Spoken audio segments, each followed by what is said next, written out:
নামাজ কতটা দামি ইবাদত, নামাজ কতটা গুরুত্বপূর্ণ ইবাদত। আমার ভাইগণ বন্ধুগণ, আমার কথাগুলো মন দিয়ে শুনবেন। আল্লাহর নবী, বিশ্ব নবী সাল্লাল্লাহু আলাইহি সাল্লামের সাহাবী হযরত উসমান রাদিয়াল্লাহু তাআলা আনহু, কি নাম? আরো জোরে বলেন, কি নাম? হযরত উসমান রাদিয়াল্লাহু তাআলা আনহু যখনই তিনি কবরের পাশ দিয়ে যেতেন, কিসের পাশ দিয়ে? কবরের পাশ দিয়ে যেতেন। কবরের পাশ দিয়ে গেলেই তিনি কবরের পাশে দাঁড়িয়ে অঝরে কান্না করতেন। এমনভাবে কান্না করতেন তার দাড়ি মোবারক পর্যন্ত ভিজে যেত। সাহাবায়ে কেরাম জিজ্ঞাসা করতেন, হে আমিরুল মুমিনিন, আপনি কবরের কথা শুনলে, কবর দেখলে আপনি কেন এত বেশি কাঁদেন? কান্না করার কারণটা কি? হযরত উসমান রাদিয়াল্লাহু তাআলা আনহু বললেন, আমি কবর দেখলে এজন্য এত পরিমাণ কাঁদি। বিশ্বনবী সাল্লাল্লাহু আলাইহি সাল্লামের মুখ থেকে আমি শুনেছি, কবর হলো পরকালের প্রথম মঞ্জিল। কবর কি? পরকালের প্রথম মঞ্জিল। কবর হলো পরকালের প্রথম ঘাঁটি। যে ব্যক্তি কবরে মুক্তি পাবে, ওই ব্যক্তির জন্য পরকালের সব হিসাবগুলোকে সহজ করে দিবে কে? আর যে ব্যক্তি কবর জীবনে মুক্তি পাবে না, যার কবরে আযাব হবে, ওই মানুষটার জন্য হাসরের অন্যান্য হিসাবগুলোকে কঠিন করে দিবেন কে? এজন্য আমার ভাইগণ বন্ধুগণ, আমার একটা মানুষ যখন মৃত্যু বরণ করে, কি করে? মৃত্যুবরণ করলে তার আত্মীয় স্বজনেরা তাকে কোথায় রেখে আসে? কবরে রেখে আসার পরে বিশ্বনবী সাল্লাল্লাহু আলাইহি ওয়াসাল্লাম বললেন, তার আত্মীয় স্বজনেরা যখন তারে কবরে রেখে আসে, কবরে রাখার পর তারা যখন কবর থেকে যখন হেঁটে আসে, ওই মৃত ব্যক্তিরা তখন তার আত্মীয় স্বজনের পায়ের স্যান্ডেলের আওয়াজ শুনতে পায়। কিসের আওয়াজ? তাহলে রাখার সাথে সাথে তার ভিতরে আবার প্রাণটা ফিরিয়ে দেয় কে? আরো জোরে বলেন, প্রাণটা ফিরিয়ে দেয় কে? কিন্তু এমন প্রাণ ফিরিয়ে দেয়, এই অনুভূতি তার থাকে না যে কবর থেকে সে আবার উঠে আসবে। এই অনুভূতি তার ভিতরে কি আর? যখন এই মানুষটাকে কবরে রাখা হয়, আল্লাহর নবী, বিশ্ব নবী সাল্লাল্লাহু আলাইহি সাল্লাম বললেন, সাথে সাথে এই মানুষটার মাথার দিকে তার নামাজ চলে আসে। কি চলে আসে? নামাজ তার মাথার দিকে চলে আসে। এরপরে এই মানুষটার রোজা তার ডান দিকে চলে আসে, যাকাত তার বাম দিকে চলে আসে, এবং অন্যান্য নফল ইবাদতগুলো তার পায়ের কাছে চলে আসে। জোরে বলেন আল্লাহু আকবার। তাহলে নামাজটা আপনার কোথায় আসবে? আরো জোরে বলেন, কোথায় আসবে? মাথার কাছে যে আসি আপনার ঘুরবে, আযাবের ফেরেশতারা আসবে। এরপরে নামাজ এসে বলবে, খবরদার খবরদার, মাথার দিক থেকে আযাব দিতে চাইবে। নামাজ বলবে, না না না, এই তার সব থেকে সম্মানিত জিনিসটা দিয়েছে, আল্লাহর কুদরতি কদমে সেজদা দিয়েছে। আল্লাহু আকবার। আল্লাহর কুদরতি কদমে সেজদা দিয়েছে, আমি খবরদার খবরদার, আমি তার কখনো আযাব দিতে দেব না। নামাজ তার মাথাটা ঘিরে রাখে। আযাবের ফেরেশতাদেরকে বলে, সারা জীবন এই তার মাথাটা, তার সম্মানিত জিনিসটা আল্লাহর কাছে নত রেখেছিল, আমি তাকে কখনোই এদিক দিয়ে আযাব দিতে। আল্লাহু আকবার। তাহলে নামাজটা আমাদেরকে কবরের শাস্তি থেকে বাঁচাবে কি বাঁচাবে না? আরো জোরে বলেন, বাঁচাবে কি বাঁচাবে না? আর যারা নামাজ পড়বে না, তাদের জন্য কি সাহায্যকারী হিসাবে তার নামাজ তার মাথার কাছে আসবে? আরো জোরে বলেন, আসবে না কি?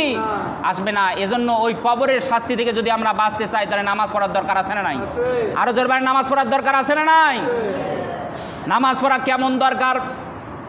আল্লাহর নবী, বিশ্ব নবী সাল্লাল্লাহু আলাইহি সাল্লাম বললেন, আউয়ালু মা ইউহাসাবু বিহিল আবদু ইয়াউমাল কিয়ামাতিস সালাহ।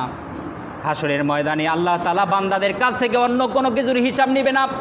টাকার হিসাব নেবে না, ধন দৌলতের হিসাব, আপনার জমি জায়গার হিসাব নেবে না, আপনি দুনিয়াতে কয় তালার বাড়ির মালিক ছিলেন, এটার হিসাব আল্লাহ হাসরের ময়দানে আপনার কাছ থেকে সর্বপ্রথম যে জিনিসের হিসাব নিবে, চিৎকার করে বলেন তো সেটার নাম কি? নামাজের হিসাব আল্লাহ তাআলা সর্বপ্রথম নিবে।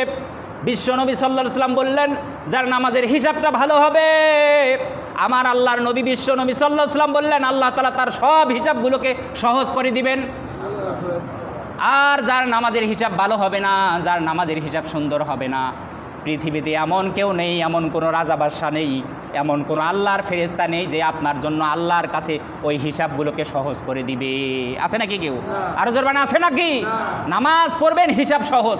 আর নামাজ না পড়লে হিসাবকে কঠিন করে দিবেন কে?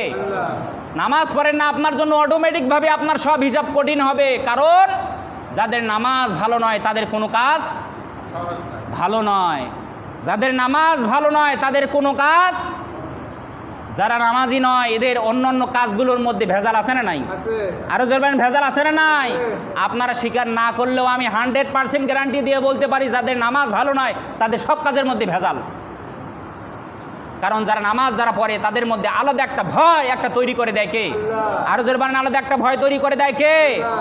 সম্মানিত হাজিরিন, হাসরের ময়দানে আল্লাহ তাআলা জান্নাতীদেরকে যখন জান্নাত দিয়ে দিবে, জাহান্নামীদেরকে যখন জাহান্নামী দিয়ে দিবে, তখন জান্নাতি মানুষগুলো চাইলেই জাহান্নামী মানুষদের সাথে কথা বলতে পারবে। জোরে বলেন আল্লাহু আকবার। আমার আল্লাহ তাআলা সূরাতুল মুদ্দাথিরের মধ্যে বললেন, ফি জান্নাতি ইয়াতাসাআলুনা আনিল মুজরিমিনা মা সালাকাকুম ফি সাকার ক্বালু লাম নাকু মিনাল মুসাল্লিন।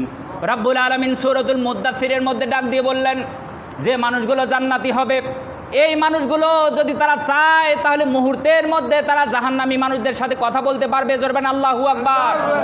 কিন্তু জান্নাত থেকে জাহান্নামের দূরত্ব লক্ষ লক্ষ মাইল। কত মাইল? জান্নাত আর এখান থেকে লক্ষ লক্ষ লক্ষ লক্ষ মাইল দূরে জাহান্নাম। কিন্তু তারা যদি জাহান্নামী মানুষদের সাথে কথা বলতে চায় তাহলে তাদের জন্য এটা সহজ করে দিবেন কে? আরো জোরে বলেন, সহজ করে দিবেন কে? এই মানুষগুলো যখন জাহান্নামী মানুষদের সাথে কথা বলতে চাইবে, আল্লাহ বললেন আনিল মুজরিমিন, এরা যখন জাহান্নামী পাপীদের সাথে কথা বলতে চাইবে, এরা পাপী মানুষদের সাথে কথা বলবে, মা সালাকাকুম ফি সাকার, তোমরা কেন জাহান্নামের আগুনে জ্বলতেছো? নাউজুবিল্লাহ বলেন। কি বলবে? জান্নাতি মানুষগুলো পাপী মানুষদেরকে ডাক দিয়ে বলবে, তোমরা কেন জাহান্নামের আগুনে জ্বলতেছো? এই জাহান্নামী মানুষগুলো তখন উত্তর দিবে, ক্বালু লাম নাকু মিনাল মুসাল্লিন। জোরে বলেন নাউযুবিল্লাহ। এই জাহান্নামী মানুষগুলো তখন উত্তর দিবে, আমরা নামাজি ছিলাম না। কি ছিলাম না? এরা তখন বলবে, ক্বালু লাম নাকু মিনাল মুসাল্লিন, আমরা নামাজ পড়ি নাই, নামাজি ছিলাম না, যার কারণে আজকে কোথায় জ্বলতেছি? আরো জোরে বলেন, কোথায় জ্বলতেছি? যার কারণে আমরা আজকে জাহান্নামে জ্বলতেছি। তাহলে জাহান্নামে জ্বলার অন্যতম একটা কারণ, সেটার নাম কি? নামাজ না পড়া। কি পড়া? আরো জোরে বলেন, কি না পড়া? আজকে আমাদের সব কাজ করতে পারি কিন্তু নামাজ পড়তে কেন নামাজ পড়তে পারি না? ওটাই তো আমাদের আসল কাজ। আল্লাহর গোলাম হওয়া, দুনিয়াতে এসে আল্লাহর গোলাম হওয়া, এটাই তো আমাদের আসল কাজ। নাকি অন্য কাজ আছে? ভোট করা মনে হয় এটা কাজ নাকি? হ্যাঁ, এই সময় দেখবেন অনেক মানুষ ভোটের পিছনে লাগি পড়েছে, দিন রাত 24 ঘন্টা। বেটার নামাজ কালাম কিছু নাই, মানে সামান্য কিছু কি পাবে? মালপাতি পাবে, মালপানি পাবে, এই জন্য সারা দিন রাত খাটে। বেটা তোরে অক্সিজেন দিচ্ছে কে? আর কথা বলে না, অক্সিজেন কে দিচ্ছে? আল্লাহ দিচ্ছে। আল্লাহর অক্সিজেন নিয়ে অন্যের গোলামি করো। যে আল্লাহ অক্সিজেন দিচ্ছে তার গোলামি করতে পারো না? টাকা পেলে অন্যের গোলামি করা যায়, যে আল্লাহ সব কিছু দেয় তার গোলামি করা যায় না? মনটাকে একবার প্রশ্ন করতে পারেন না যে আমারে যিনি সব কিছু দিচ্ছেন তার গোলামি করতে আমার সমস্যা কি? আল্লাহ যেদিন অক্সিজেন বন্ধ করে দিবে, তোরে কে অক্সিজেন দিবে? হাসপাতালের কেনা অক্সিজেন দিয়ে কয় ঘন্টা বেঁচে থাকবি মিয়া? লাইফ সাপোর্টে গিয়ে কয় ঘন্টা বেঁচে থাকবি? এক পর্যায়ে গিয়ে আত্মীয় স্বজন বলবে আর অক্সিজেন কেনার কি নাই টাকা? লাইফ সাপোর্টে রাখার মতো আর টাকা নাই। তখন হাসপাতালের ডাক্তাররা বলবে বাড়িতে নিয়ে যাও, এরে কি খাওয়ানোর আছে খাওয়াও জন্মের মতো। আপেল, কমলা, দেশি মুরগি, চালানি মুরগি, পোলট্রি যা আছে সব খাওয়াও। হ্যাঁ, তিনি কে? আরো জোরে বলেন, তিনি কে? যিনি বিনা চাওয়াতে, বিনা প্রয়োজনে, টাকা ছাড়াই যিনি আমাদেরকে সব কিছু দিচ্ছেন, তিনি কে? অথচ সেই আল্লাহর গোলামি আমরা ছেড়ে দিয়েছি। আসুন, এখন আল্লাহর গোলামি করার সুযোগ আছে না নাই? আরো জোরে বলেন, সুযোগ আছে না নাই? এই জন্য আমরা সবাই তাওবা করি, ইস্তেগফার করি, করে আমরা আজ থেকে নামাজ শুরু করে দেবো তো ইনশাআল্লাহ। নামাজ পড়বো ভাই, নামাজ পড়লে কোনো ক্ষতি বরঞ্চ কি কোটি কোটি কোটি গুণ বেশি লাভ নামাজ না পড়ার থেকে। ইদানিং 2-1 দিন আগে ফেসবুকে, ইউটিউবে একটা ভিডিও ভাইরাল হয়েছে। নাটোরের বড়াই গ্রামে বাড়ি, লোকটার বয়স হলে এটা বলেই শেষ করে দেব। অনেকে ঘড়ির দিকে তাকাচ্ছেন কখন শেষ করে দিবে। আইসেন 1:30টার সময় আর ঘড়ির দিকে বারবার তাকান যে কখন শেষ করে দিবে। হ্যাঁ, খুতবা শোনাও আমাদের জন্য ওয়াজিব করে দিয়েছেন কে? কিন্তু ওয়াজিব কাছে দিয়ে বারবার ঘড়ির দিকে তাকাচ্ছেন। কথাটা একটু মনোযোগ দিয়ে শুনবেন। নাটোরের বড়াই গ্রামে বাড়ি, ফেসবুক, ইউটিউবে সব জায়গায় ভাইরাল হয়েছে। লোকটার বয়স বর্তমানে 115 বছর। কয় বছর? আরও জোর মানে 100 তো কয় বছর? আমাদের এখানে কেউ আছে নাকি 115 বছর বাড়ি বয়স? কেউ আছে নাকি? নাই, সব তরতাজা যুবক, ইয়ং। অথচ তার বয়স 115 বছর, আবার চোখেও দেখে না, অন্ধ। 1 যুগ ধরে, অর্থাৎ 12 বছর ধরে লোকটা অন্ধ। কি চোখেও দেখে না। এর জন্য মনে হয় নামাজ মাপ নাকি? নামাজ মাপ। বিশ্ব নবী সাল্লাল্লাহু আলাইহি সাল্লামের একজন অন্ধ সাহাবী, নাম ছিল উম্মে মাকতুম। কি নাম? যখন তারা মক্কায় ছিলেন, হিজরত করেন নাই, একদিন বিশ্ব নবী সাল্লাল্লাহু আলাইহি সাল্লামের কাছে এসে বললেন, ইয়া রাসূলুল্লাহ, আমার বাড়িটা মসজিদ থেকে অনেক দূরে। সে সময় তো আর আমাদের মতো গ্রামে গ্রামে 4-5টা করে মসজিদ ছিল না। এখন তো দেখা যায় একটা গ্রামে 2টা মসজিদ, 3টা মসজিদ, হিংসা বিদ্বেষ, ঝগড়া বিবাদ করে। মসজিদ আছে না নাই? আছে, কিন্তু কি নাই? নামাজি নাই। ওই সময় মসজিদ বেশি ছিল না, 1-2টা মসজিদ ছিল, কিন্তু নামাজি দিয়ে কি ছিল? মসজিদ। তাদের টাকা পয়সা ছিল না, কিন্তু তাদের ভিতরে কি ছিল? ঈমান ছিল, তাদের ভিতরে আল্লাহর ভয় ছিল। তারা নামাজে দাঁড়াতো, কিন্তু তারা যে নামাজে দাঁড়িয়েছে, পাখি এসে তাদের মাথার মধ্যে বাসা বাঁধত, ডিম পাতত। পাখি বুঝতো না যে এটা মানুষ না গাছ। আল্লাহু আকবার বলেন। পাখি বুঝতো না যে এটা কে দাঁড়িয়ে আছে। পাখি এসে তাদের মাথায় বাসা বেঁধে ডিম পাতত। জোরে বলেন আল্লাহু আকবার। আর আজকে নামাজ পড়ি লম্বা সূরা হলেই ইস, এই হুজুরে রাখা ভুল হয়েছে, এত লম্বা সূরা। হ্যাঁ, সাহাবাই গ্রামের ঘরে টাকা ছিল না, কিন্তু তাদের ভিতরে ঈমান দিয়ে ভরপুর ছিল। তাদের জামানায় মসজিদ বেশি ছিল না, কিন্তু নামাজের সময় হলে মসজিদ কি যেত? ভরে যেত। উম্মে মাকতুম রাদিয়াল্লাহু তাআলা আনহু বললেন, ইয়া রাসূলুল্লাহ, মসজিদ থেকে আমার বাড়িটা অনেক দূরে, আমি তো একজন অন্ধ মানুষ, দেখতে পাই না। ইয়া রাসূলুল্লাহ, আমার জন্য কি কোনো সুযোগ সুবিধা নাই? আমি কি বাড়িতে নামাজ পড়তে পারবো না?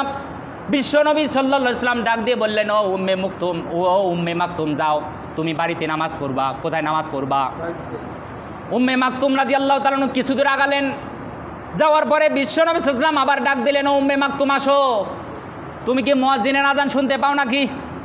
উম্মে মাকতুম বলে, হ্যাঁ ইয়া রাসূলুল্লাহ, মুয়াজ্জিনের আজান শুনতে পাই। বিশ্বনবী সাল্লাল্লাহু আলাইহি সাল্লাম বললেন, মুয়াজ্জিনের আজানের জবাব দিবা, মসজিদে এসে নামাজ পড়বা। মুয়াজ্জিনের আজানের জবাব দিবা, মসজিদে এসে কি পড়বা? আমাদের চোখ আছে না নাই? আমরা অন্ধ না ভালো? আধারে দেখতে পাই না, কিন্তু আলোতে দেখতে পাই কি পাই না? সব আছে আমাদের, কিন্তু কি নাই? আল্লাহর গোলামি আমাদের ভিতরে। এই উম্মে মাকতুম রাদিয়াল্লাহু তাআলা আনহু যখন মক্কা থেকে মদিনায় হিজরত করলেন, বিশ্বনবী সাল্লাল্লাহু আলাইহি সাল্লাম তাকে এবং হযরতে বেলাল রাদিয়াল্লাহু তাআলা আনহুকে মুয়াজ্জিন হিসাবে তখন তাকে রেখে দেওয়া হয়েছিল। সুবহানাল্লাহ বলেন। কোন সময় হযরতে বেলাল রাদিয়াল্লাহু তাআলা আযান দিতেন, উম্মে মাকতুম রাদিয়াল্লাহু তাআলা তিনি ইকামত দিতেন। আবার কোন সময় হযরত উম্মে মাকতুম রাদিয়াল্লাহু তাআলা তিনি আযান দিতেন, বেলাল রাদিয়াল্লাহু তাআলা কিন্তু তিনি কি দিতেন? ইকামত দিতেন। আল্লাহু আকবার, আল্লাহু আকবার। তাহলে একজন অন্ধ সাহাবী হওয়ার পরেও তাকে কি দেওয়া হয় নাই? নামাজের ব্যাপারে কোনো ছাড় দেওয়া। ওই নাটোরের বড়াই গ্রামে যার বাড়ি, 115 বছর বয়স, হাঁটতে পারি না, কোমরটা বাঁকা হয়ে গেছে। কি হয়ে গেছে? লাঠিতে ভর করে হাঁটে। বাড়ি থেকে মসজিদ পর্যন্ত আপনার রশি তার টাঙ্গিয়েছে, মাঝে মাঝে খুঁটি লাগিয়ে এরকম বাড়ি থেকে মসজিদ পর্যন্ত রশি টাঙ্গিয়ে প্রতি 5 ওয়াক্ত নামাজে মসজিদে গিয়ে আজান দেয় এবং 5 ওয়াক্ত নামাজ পড়ায়। জোরে বলেন আল্লাহু আকবার। ও মনে হয় আল্লাহর কাছে হিসাব দিবে। আর আমরা সব আল্লাহর অলি, বিশ্ব বাবা মানে খাজা বাবা, ফরিদপুরি, অলিপুরি, ফুরপুরা শরীফের আমরা সবাই মনে হয় মানে হয়ে গেছি। কি হয়ে গেছি? হ্যাঁ, আমাদের মনে হয় নামাজের হিসাব দেওয়া লাগবে না নাকি? ওর 115 বছর বয়স হয়ে গেছে, তাও দেখেন রশি টাঙ্গিয়ে নামাজে যায়। আর আমাদের নামাজ পড়া লাগে না। হায় রে, আমরা কত বড় আল্লাহর অলি। হ্যাঁ, কি জবাব দিবেন আল্লাহর কাছে? জবাব দেওয়ার মতো কিছু আছে? জোরে বলেন, জবাব দিতে হবে কি হবে না? আজ হোক কাল হোক, আল্লাহর দেওয়া চোখ দিয়ে দেখতেছি, আল্লাহর দেওয়া শক্তি দিয়ে হাত উঠাই, আল্লাহর দেওয়া শক্তি দিয়ে পা চলাই, আল্লাহর দেওয়া শক্তি দিয়ে জবান দিয়ে কথা বলি। এগুলার হিসাব একদিন নেবে কে? এই হিসাব থেকে যদি আমরা বাঁচতে চাই, আল্লাহর গোলামি করা ছাড়া বিকল্প আর কিছু। এজন্য আসুন আমরা সবাই নামাজ পড়ি। আল্লাহ পাক রব্বুল আলামিন আমাদের সবাইকে মরণ পর্যন্ত যেন পাঞ্জেগানা নামাজ পড়ার যেন তৌফিক যেন দান করে। সকলে বলি আল্লাহুম্মা আমিন।